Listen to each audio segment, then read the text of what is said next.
Hi friends, इस video में हम तीन स्मॉल फाइनेंस बैंक का बिजनेस अपडेट आ चुका है। तो उस बिजनेस अपडेट के बारे में इस वीडियो में हम एनालिसिस करेंगे। वीडियो स्टार्ट करने के पहले हम स्मॉल फाइनेंस बैंक के बारे में थोड़ा जान लेते हैं। अगर आप देखेंगे जो स्मॉल फाइनेंस बैंक होता है उसमें आप देखेंगे उसमें एक सिक्योर पार्ट रहता है और एक अनसिक्योर पार्ट रहता है। अगर आप 2-3 साल पहले जाएंगे तो आप देखेंगे स्मॉल फाइनेंस बैंक में 50% के ऊपर जो बुक था वो अनसिक्योर वाला पार्ट था। किसी किसी स्मॉल फाइनेंस बैंक में तो 70% आपका अनसिक्योर पोर्टफोलियो था। लेकिन अगर आप देखेंगे जो एमएफआई सेगमेंट में जो क्राइसिस आया था लास्ट 1-1.5 साल पहले, तो उसके वजह से आप जो स्मॉल फाइनेंस बैंक है वो ट्राई कर रहा है उसके बुक को थोड़ा सिक्योर करने के लिए। और इसीलिए ये लोग अपने बुक में gold, agri, MSME, two wheeler इस तरह का जो सिक्योर प्रोडक्ट है उसका परसेंटेज बढ़ा रहा है। और उसके हिसाब से जो अनसिक्योर पार्ट है जैसे आपका ग्रुप लोन, फिर इंडिविजुअल लोन, फिर माइक्रो लैप, इस तरह का जो अनसिक्योर पोर्टफोलियो है उसका परसेंटेज घटा रहा है। इससे क्या हो रहा है, आपका बैंक का जो बुक है बुक में स्टेबिलिटी आ रहा है। लेकिन इसके साथ एक और दिक्कत भी हो रहा है कि अगर जब आपका बुक में अनसिक्योर वाला पार्ट का परसेंटेज कम हो जाएगा तब क्या होगा, आपका जो नीम है नीम थोड़ा हिट होगा। क्योंकि आप अनसिक्योर वाले बुक पे आप इजीली 24-25% का आप यील्ड चार्ज कर सकते हैं। लेकिन आप सिक्योर वाले पार्ट में 12, 13, 14, 15% के ऊपर आप अपना यील्ड नहीं चार्ज कर पाएंगे। तो इसीलिए जैसे बुक स्टेबिलिटी आ रहा है लेकिन उसके साथ इसका नीम भी कॉन्ट्रैक्शन हो रहा है। तो अगर आपको कोई भी स्मॉल फाइनेंस बैंक देखना है तो उसके साथ आपको जिस यील्ड वाले सेगमेंट को भी अच्छे से देखना चाहिए। तो यही मोटा मोटी स्मॉल फाइनेंस बैंक के बारे में बोलना था। आप चलते 3 बैंक के बारे में, स्मॉल फाइनेंस बैंक के बारे में हम डिस्कस करेंगे। फर्स्ट होगा उज्जीवन स्मॉल फाइनेंस बैंक, दूसरा होगा आपका आपका इक्विटा स्मॉल फाइनेंस बैंक, और तीसरा होगा ईसैफ स्मॉल फाइनेंस बैंक। तो हम स्टार्ट करेंगे उज्जीवन स्मॉल फाइनेंस बैंक के साथ।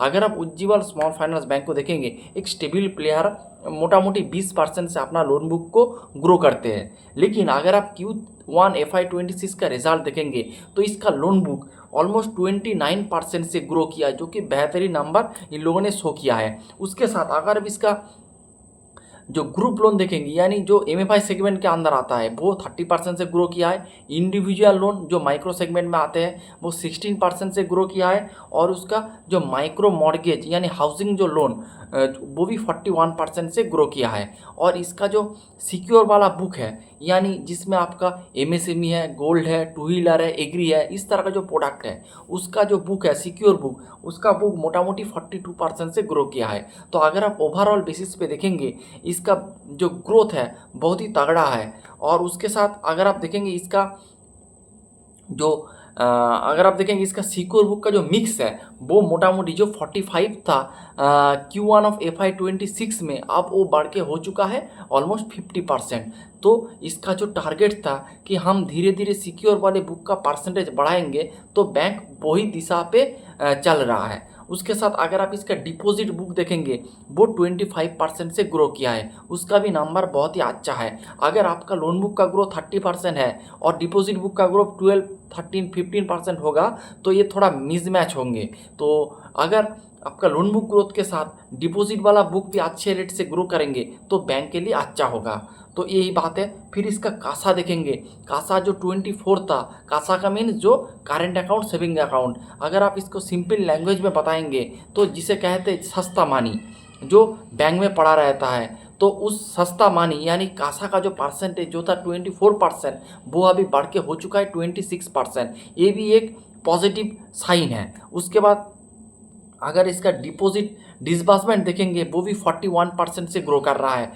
कोई भी बैंक तभी भी डिसबर्स करता है जब उस जो लोन वगैरह उन लोगों ने बांटा है वो अच्छे से घर वापसी हो रहा है। अगर आपका बांटा हुआ लोन का घर वापसी अच्छे से नहीं होगा तो आप डिसबर्समेंट कभी भी नहीं बढ़ाएंगे। तो इसका डिसबर्समेंट भी बहुत तगड़ा रेट से ग्रो कर रहा है, ऑलमोस्ट 41%। फिर इसका GNPA देखेंगे वो भी इम्प्रूव हुआ है। आपका पार का डेट यानी पोर्टफोलियो एट रिस्क, कितना आपका जो पोर्टफोलियो है वो अंडर रिस्क है, उसका परसेंट परसेंटेज देखेंगे वो भी घटा है, 4.81 था, घट के हो चुका है ऑलमोस्ट 3.5%। तो हर एक सेगमेंट में आप देखेंगे इसका नंबर बेहतरीन आया है। और इसका कलेक्शन अगर आप देखेंगे तो 99.26% से बढ़कर हो चुका है 99.68। ये एमएफआई का जो एक्स बाकेट कलेक्शन का ये परसेंटेज है। तो आप देखेंगे बैंक का लोन बुक जो पहले जो ग्रोथ कर रहा था उससे बेहतर ग्रो कर रहा है। फिर इसका डिपॉजिट बुक की अच्छे रेट से ग्रो कर रहा है, कासा इंप्रूवमेंट हो रहा है, सिक्योर का मिक्स बढ़ रहा है अकॉर्डिंग टू मैनेजमेंट जो गाइडेंस दिया था।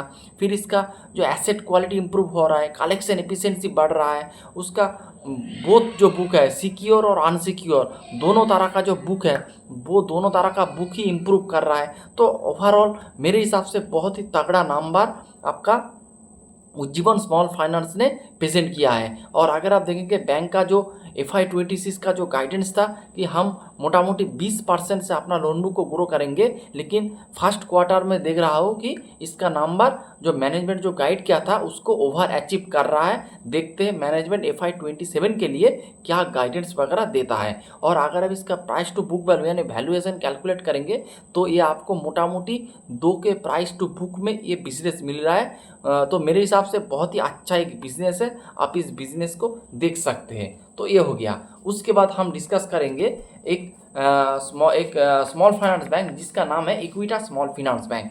इसका भी अगर आप देखेंगे एडवांस 26% से ग्रो किया है।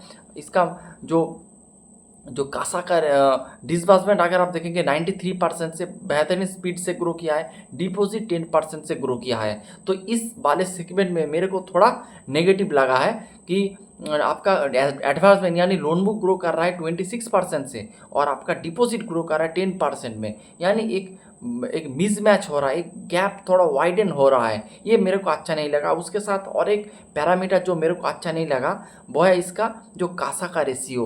अगर आप Q1 FY26 में देखेंगे इसका कासा बुक का रेशियो था ऑलमोस्ट 29%, लेकिन अब यानी Q1 ऑफ FY27 में इसका कासा का रेशियो है 25%। यानी इसका जो डिपॉजिट बुक में जो सस्ता पैसा उसका परसेंटेज धीरे धीरे घट रहा है। तो ये मेरे को थोड़ा नेगेटिव लगा है। उसके साथ इसका माइक्रो फाइनेंस वाला बुक 70% से ग्रो किया जो कि बहुत ही अच्छा है, और नॉन माइक्रो फाइनेंस वाला बुक 22% से ग्रो किया है। और इसका डिपॉजिट तो मैंने बता दिया है, तो यही बात है। तो इसका नंबर मेरे को जैसे उज्जीवन का नंबर बहुत अच्छा लगा, लेकिन आपका जो इक्विटास का नंबर उतना अच्छा नहीं लगा है। और अगर आप इसका वैल्यूएशन देखेंगे ये बिलो 2 के प्राइस टू बुक में ये बिजनेस मिल रहा है, लेकिन मेरे को इक्विटास का नंबर जो बिजनेस अपडेट जो अभी पता लगा है वो थोड़ा मेरे को एवरेज लगा है। तो यही बात है।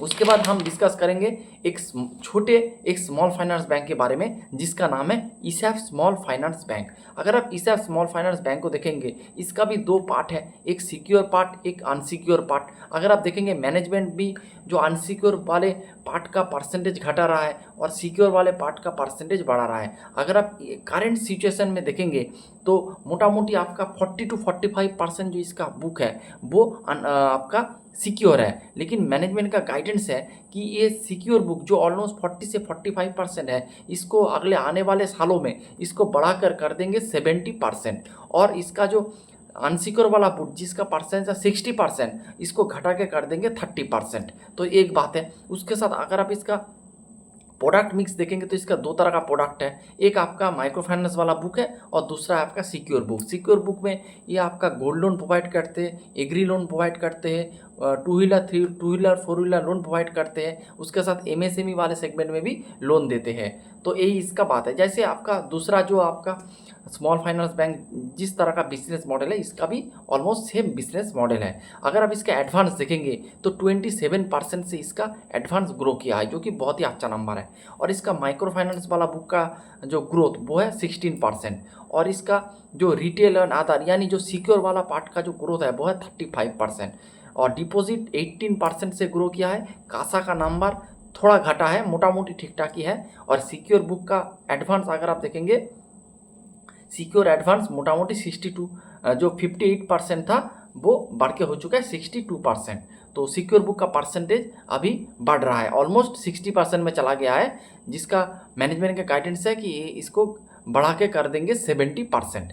और Q1 में था 61%। डिसबर्समेंट 9% से ग्रो किया है। डिसबर्समेंट का नंबर थोड़ा मेरे को कम लगा है और इन लोगों ने अपना ब्रांच वगैरह भी एडिशन कर रहा है। इसके पास अभी टोटल ब्रांच है 821। तो ये हो गया बात। उसके बाद अगर आप देखेंगे मैनेजमेंट का गाइडेंस था कि FY27 में ये अपना लोन बुक को मोटा मोटी 20 से 25% यानी 20 to 25% से अपना लोन बुक को ग्रो करेंगे। लेकिन Q1 में इसका लोन बुक का ग्रोथ है 27%। तो इस सेगमेंट में बहुत अच्छा प्रदर्शन इसने स्मॉल फाइनेंस बैंक ने किया है। लेकिन इसका जो डिस्बर्समेंट का ग्रोथ वो 9% है। ये मेरे को थोड़ा डाउट लगा है क्योंकि अगर आप माइक्रो फाइनेंस का सेगमेंट देखेंगे तो माइक्रो फाइनेंस वाला बुक अभी टर्न अराउंड हो चुका है, लेकिन इसका माइक्रो फाइनेंस वाला बुक 16% से ग्रो किया है। तो ये भी नंबर मेरे को थोड़ा डाउन लगा है। देखते हैं और जो कंपनी है ये कैसा आपका रिजल्ट देता है।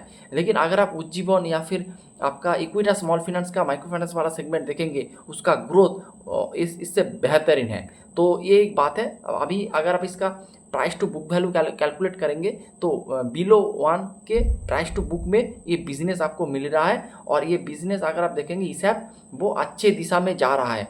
और मैनेजमेंट बहुत सारे गाइडेंस भी दिया है। जब फुल फ्लेज रिजल्ट आएंगे तब उसके बारे में हम डिटेल में एनालिसिस करेंगे।